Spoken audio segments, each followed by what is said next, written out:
Welcome to Daily Bible Study. Our chapters today are Deuteronomy 6, 7, and 8. And if you read those chapters, there's some stuff in it that you're like, man, he's getting them. Like, when you are enjoying all the benefits of life and everything that someone else has made possible for you, if you still forget who did all that, right, which is me. So God's saying all the stuff that you're about to benefit from, if you forget that came from me, you're going to deal with the consequences of that. And so as I was reading through the chapters today, the end of chapter 8 really spoke to me in form of a question. And so I just want to read that verse, and then we'll kind of talk about that for a few moments here. So in verse 20 of Deuteronomy chapter 8, it says, like the nations that the Lord makes perish before you, so shall you perish, because you would not obey the voice of your Lord and God. So because you didn't obey the voice of the Lord, Yahweh, the Most High, he's going to make you deal with the consequence of your actions like the other nations did.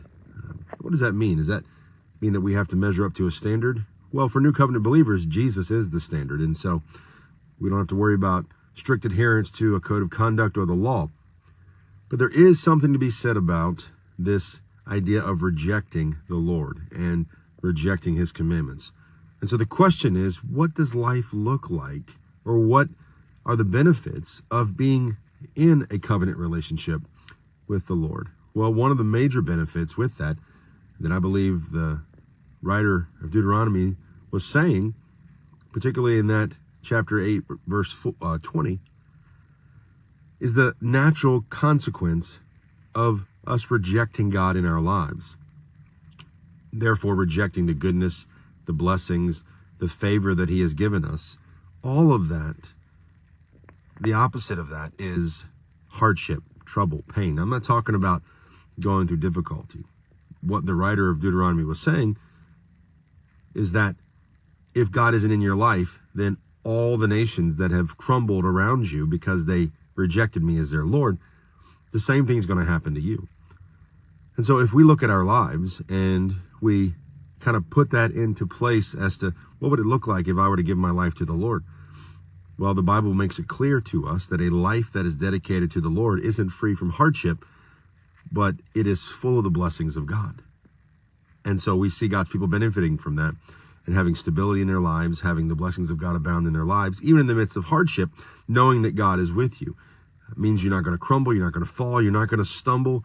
You won't be overwhelmed by any hardship, right? Because God is with you. And so the absence of God being in our lives is what the Lord was reminding them about. All these blessings that you have, if I take them away because you reject me, and therefore they're going to go away because you don't want me in your lives, because you can't have the blessings without the relationship, right? So if you want the blessings, then that comes with me being a part of your life and being the Lord of your life. If you reject the Lord your God, and you're rejecting all the blessings that come with that. And as a result of that, you're going to deal with the consequences of not having his blessing on you. And that's what he was telling the nation in this moment. Don't forget all these blessings that you have, where they come from.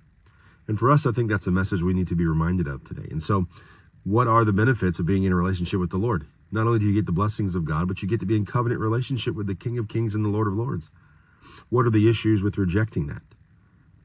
Well, we see that the opposite of the blessings of God is to live a life absent from God's hand in your life. And that's terrifying to even think about that, because we don't even really fully grasp the fact that he calls the heavens into being and he orchestrates everything in our universe. So to have him absent from our lives, that sounds like hell. That's a terrible place to even think about. So something to think about today. Be thankful that we don't have to follow the strict guidelines that the believers in the Old Testament were required to do, that just covered them and just made impossible for them to engage in relationship through the high priest. But we have the privilege to boldly go into the throne room of grace and to access the Lord through Christ. Christ has made us righteous today. And so let's remember that and not let those blessings just be squandered and forget that, okay? I love you guys. Hope that you enjoy the rest of your week and that you stay with us for these daily Bible